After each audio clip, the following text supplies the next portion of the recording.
Pag ganito na kagrabe ang sitwasyon ng ating manok mga ka-native, na kailangan na natin silang tulungan para uminom, wag nang magdalawang isip na tulungan sila mga ka-native.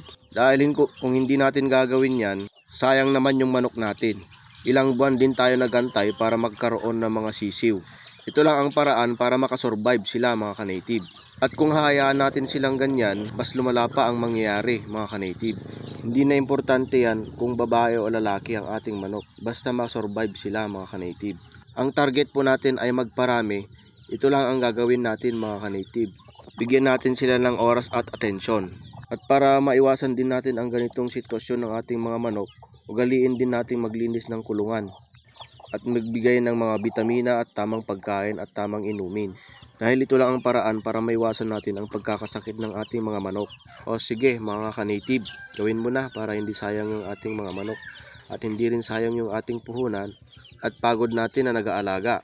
Ang ginamit pala natin dito ay Premoxil powder, 5 grams sa isang galon na tubig mga ka-native.